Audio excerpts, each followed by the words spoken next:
ഇറാന്റെ ഭീഷണി ഒരിഞ്ച് പോലും പിന്നോട്ട് പോകില്ല എന്നുള്ള നിലപാടുകൾ. ട്രംപിനെ എന്തുകൊണ്ട് പിന്നോട്ടടിച്ചു?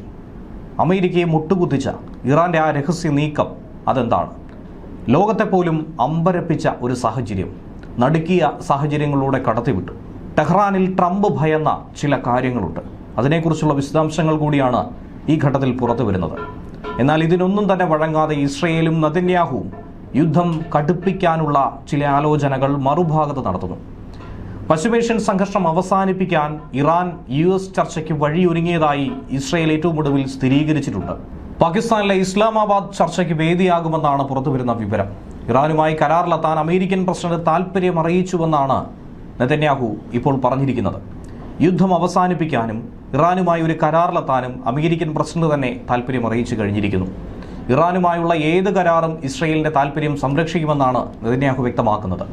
യുദ്ധം അവസാനിപ്പിക്കാൻ വേണ്ടി അമേരിക്ക നിബന്ധനകൾ തയ്യാറാക്കിയെന്ന് ഇസ്രയേൽ മാധ്യമങ്ങളടക്കം റിപ്പോർട്ട് ചെയ്തുകൊണ്ടിരിക്കുന്നു. യുറേനിയം സമ്പുഷ്ടീകരണം കുറയ്ക്കുക, ബലിസ്റ്റിക് മിസൈൽ പദ്ധതി 5 വർഷത്തേക്ക് നിർത്തിവെക്കുക എന്നിവയൊക്കെ ഈ പ്രധാന നിബന്ധനകളിൽ ഉൾപ്പെടുന്നു. എന്നാൽ ഇതിൽ ഏതെങ്കിലും ഒന്ന് ഇറാൻ അംഗീകരിക്കുമോ എന്ന കാര്യത്തിൽ തന്നെയാണ് സംശയം ഉയരുന്നത്. ഇറാനെ സംബന്ധിച്ച് ഇനി ഭാവിയിലും ഇത്തരം യുദ്ധമുഖത്തുകൂടി കടന്നു പോകേണ്ടി വരും.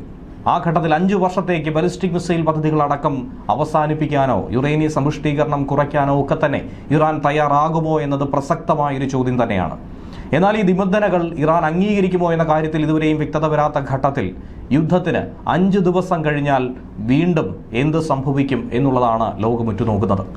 ഹോർമുസ് കടലിടുക്കിന്റെ നിയന്ത്രണം, നഷ്ടപരിഹാരം തുടങ്ങിയ ഉൾപ്പെടെ ഇറാൻ മുന്നോട്ട് വയ്ക്കും നിരവധി നിലപാടുകൾ, നിരവധി ഡിമാൻഡുകൾ ഇറാൻ ഉയർത്തുമെന്ന് തന്നെയാണ് മനസ്സിലാക്കാൻ കഴിയുന്നത്. പക്ഷേ ഔദ്യോഗികമായ ഒരു നിലപാടും ഇതുവരെയും പുറത്തുവിട്ടിട്ടില്ല. അമേരിക്കയുമായി യാതൊരു ചർച്ചയും നടന്നിട്ടില്ല എന്ന് കൂടി തന്നെയാണ്, ഒരു കരാറിലും എത്തിയിട്ടില്ല എന്ന് തന്നെയാണ് ഇറാൻ ഔദ്യോഗിക വൃത്തങ്ങൾ പറയുന്നത്. ഇറാനുമായി സുപ്രധാന വിഷയങ്ങളിൽ ധാരണയായെന്ന ഇസ്രായേൽ പ്രധാനമന്ത്രിയുടെ വാദത്തെ തള്ളിക്കളഞ്ഞുകൊണ്ട് ഇറാൻ രംഗത്ത് വന്നിട്ടുണ്ട്. അതുമാത്രമല്ല, കരയുദ്ധം നടത്തിയാൽ പേർഷ്യൻ ഉൾക്കടലിൽ വ്യാപകമായി തന്നെ മൈനുകൾ വിതയ്ക്കുമെന്നാണ് ഇറാന്റെ ഭീഷണി. ഇങ്ങനെ എന്തെങ്കിലും സംഭവിച്ചു കഴിഞ്ഞാൽ പിന്നീട് ലോകത്തിന് തന്നെ വലിയ വിപത്തായ രീതിയിൽ മഹാദുരന്തമായി തന്നെ ഇത് മാറിയിരിക്കും. ഹോർമുസ് വഴിയുള്ള ചരക്കു നീക്കം പൂർണ്ണമായും നിലയ്ക്കുന്ന ഒരു സാഹചര്യത്തിലൂടെ പോകും. ഇന്ത്യ അടക്കമുള്ള രാജ്യങ്ങൾ ഏറെ വലയും. സാമ്പത്തികമായും സാമൂഹികമായും ഒക്കെ തന്നെ വലിയ പ്രത്യാഘാതങ്ങൾ ലോകരാജ്യങ്ങൾക്ക് സൃഷ്ടിക്കപ്പെടും. കരയുദ്ധത്തിനിപ്പോൾ പദ്ധതിയില്ലെന്ന് ട്രംപ് തന്നെ പറയുന്നുണ്ട്. എന്നിരുന്നാൽ പോലും മറുഭാഗത്ത് അമേരിക്കൻ സീലുകളെയൊക്കെ തന്നെ, മറൈനുകളെയൊക്കെ തന്നെ ഇറാനുമായി അടുത്തുള്ള കോണുകളിലേക്ക് അയച്ചു കഴിഞ്ഞിരിക്കുന്നു. ആയിരക്കണക്കിന് US മറൈനുകൾ എത്തിക്കഴിഞ്ഞു എന്നാണ് മനസ്സിലാക്കാൻ കഴിയുന്നത്.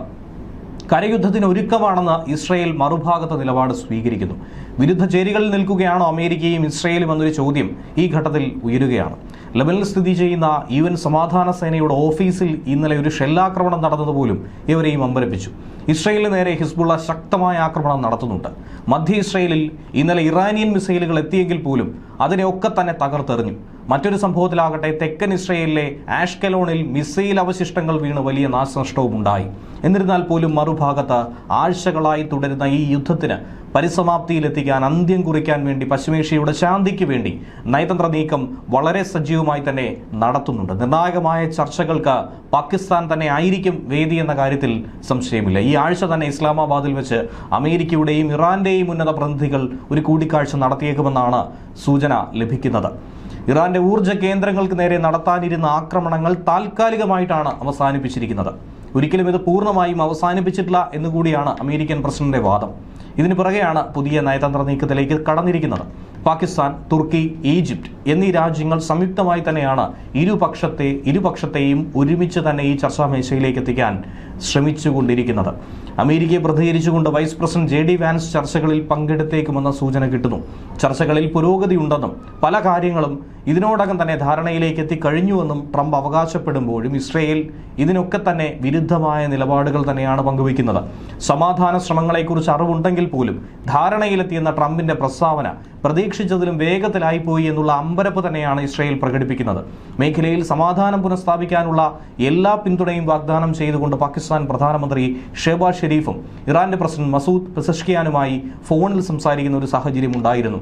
റംദാൻ, ഈദ് വേളകളിലായി ഇരുവരും പലതവണ ആശയവിനിമയം നടത്തി യുദ്ധം അവസാനിപ്പിക്കേണ്ടതിന്റെ അനിവാര്യത ആവർത്തിച്ചു പറഞ്ഞിരുന്നു.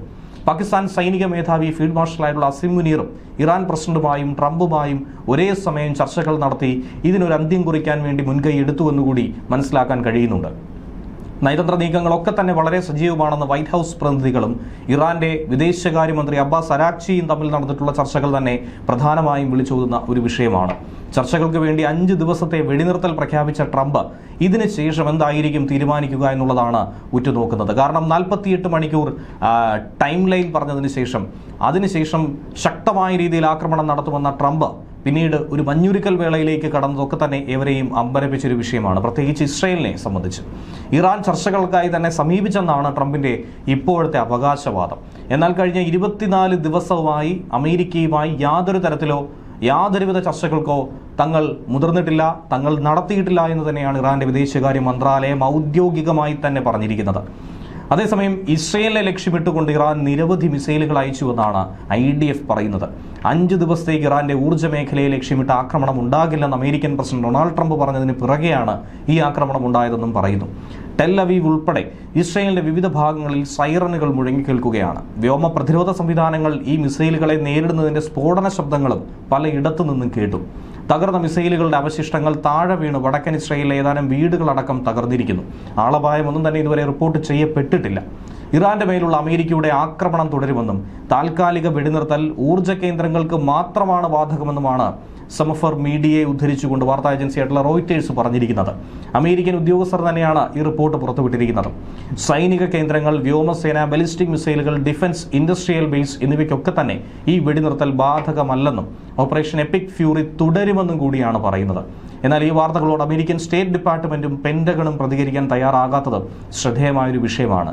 എന്തുകൊണ്ടിത് പൊടുന്നിനെ അവസാനിപ്പിച്ചുവെന്ന് ചോദിച്ചാൽ യുദ്ധം കനക്കുന്നതനുസരിച്ച് അമേരിക്കയുടെ വെല്ലുവിളികൾക്കനുസരിച്ച് ഇറാനും അതേ നാണയത്തിൽ തന്നെ തിരിച്ചടി നൽകും, അതേപോലെ തന്നെ പ്രതികരിക്കും. അതുകൂടാതെ ഗൾഫ് രാജ്യങ്ങളുടെ വെള്ളം കൂടി മുട്ടിക്കുമെന്ന അടക്കമുള്ള വെല്ലുവിളികൾ തന്നെയാണ് അമേരിക്കയെ ഒരടി പിന്നോട്ട് വയ്ക്കാനായി പ്രേരിപ്പിച്ചത്. അമേരിക്കയ്ക്ക് നേരിട്ട് വലിയ ആഘാതം ഉണ്ടാക്കിയില്ലെങ്കിൽ പോലും GCC രാജ്യങ്ങളെ സംബന്ധിച്ച് അവരുടെ നിലനിൽപ്പിന് തന്നെ വലിയൊരു ചോദ്യചിഹ്നമായി ഈ യുദ്ധം മാറുമെന്നും അവരുടെ സമ്മർദ്ദം മൂലം തന്നെയാണ് അമേരിക്കയ്ക്ക് മുട്ടുമടക്കേണ്ടി വന്നതെന്നു കൂടിയാണ് ഈ ഘട്ടത്തിൽ മനസ്സിലാക്കാൻ കഴിയുന്നത്. ന്യൂസ് ഡെസ്ക് മലയാളി വാർത്ത ഇൻസൈറ്റ്.